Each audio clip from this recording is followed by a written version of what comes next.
and gentlemen, and welcome to Sex Talk. I'm Lisa Pirro, and tonight we're talking about S&M and bondage and all sorts of exciting things. My goodness, what a intro. You missed out, Larry. Very impressive. All right, this is a live interactive program. The number is 527-5007. Remember, we want you to call in with your questions, comments, anything. We're going to find out why people are doing this, when they're doing it. We really want to know when they're doing it and where they're doing it. That's the big question. Joining me tonight is Larry Siegel. He's going to answer all of those questions. And bum-ba-da-dum-bum-bum, Mistress Carla. How you doing? Fine, thanks. How are you? Great. Oh, Good to see great, you. great. Now, when we came in, that was footage from your fantasy theater. Yes. And I was having a good time there. Good. Yeah, it looked like it. They didn't show me what they were going to show, so it was quite a surprise. And I found that dressing up with the hair and everything, it really gave you the attitude to like do some of this stuff. And as you could see, as the viewers could have seen, I was on different props, and there's like different stations in this theater. Tell us a little bit about what goes on.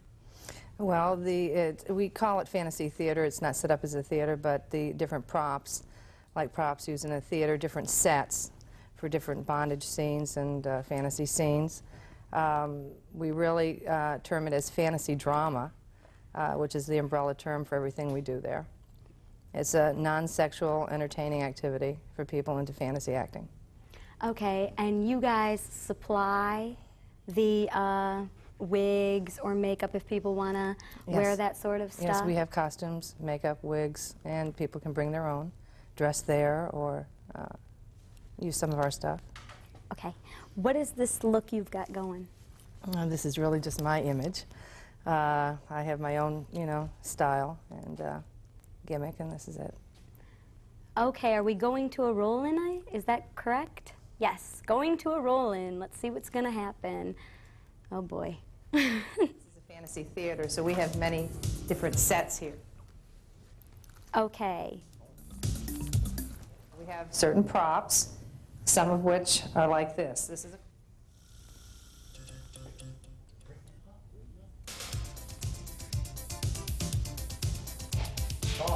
Okay, these are some of the props. right. That's a piece of bondage equipment. Actually, they all are. That's a fantasy cage. We call it the magic cage. That's for people to get in, and it's quite different. It gives you a feeling of mystery in there. This is another type of bondage rack, and there are some implements hanging on the wall that are referred to as toys in the scene. And that's the back end of a Corvette, because some people like Corvettes. We have a cage there, and different little shelves where people can put their soda or their implements on when they're doing scenes. It's a non-alcoholic place. Most definitely, yes. Okay. Okay. And it seems like a really gentle and fun place, too. That's the thing that first struck me, is it's not what I think most people would expect if they were looking for a dungeon or something not like at all. that. And, just the idea of fantasy play and getting into those things, and I think why I'm really glad that you're here as well, is to, I think, give people an opportunity to explain what it's about. Because as we've all talked, and I think most people have their own perception of when they think of S&M or bondage. Right. We have a lot of movies. There's been a lot of media portrayals. There's one coming out now, as a matter of fact, the movie Exit to Eden, which is portraying everything in black leather, and everyone's got a whip, and everyone's got handcuffs, and everyone's just really sort of taking it to that extreme, if you will. Right? In a sense, your fantasy theater is a lot different than that. Very much so. The bondage in S&M is really just one segment of it. It's just, one or two scenarios. There are many scenarios in fantasy drama. Actually, bondage is one of the most popular ones, and that's why we have a lot of different bondage props, but there are a lot of different scenes that people do request that don't involve any of those things.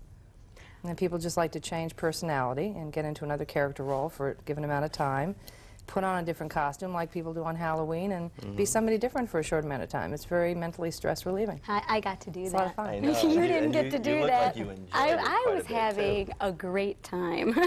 It was a lot. It was a lot of fun. This is fun. When you put on the mask, suddenly you're hidden, you know, so you can become somebody else or do whatever. The blonde wig gives you a different kind of attitude. The glasses on the Harley, you know, that gives you a different attitude. You missed out, pal. Let me tell you, it was a lot of fun. I know, that's all I'm going to be hearing now. Yes, but you get to see parts of it.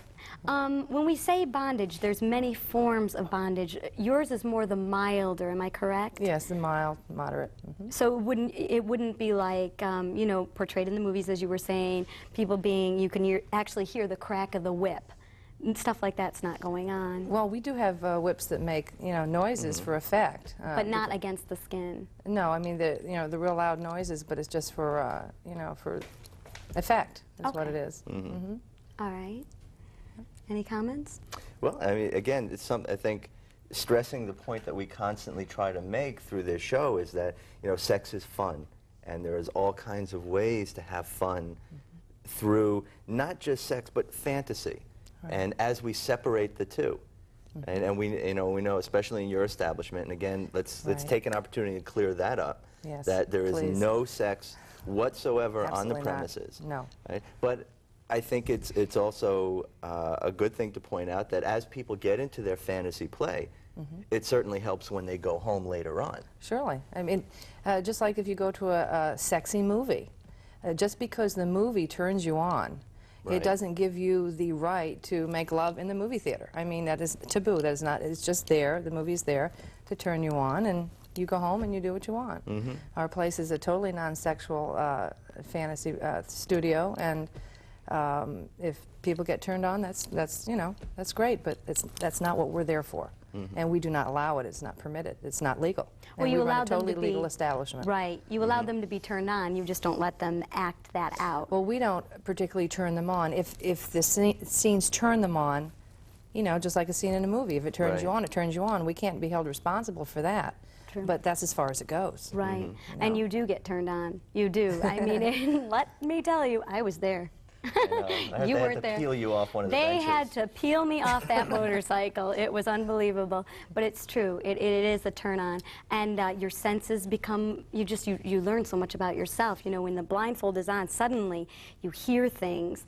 You know, and you smell things in the room that you just hadn't noticed before. And then when you're tied up, it's even more restraining. And on that note, we're going to go to break. Remember, the telephone number is 527-5007. We want to hear, you know, your comments, your questions. Call us in. We'll be right back in a minute. Yeah, Larry, you really missed out. It was...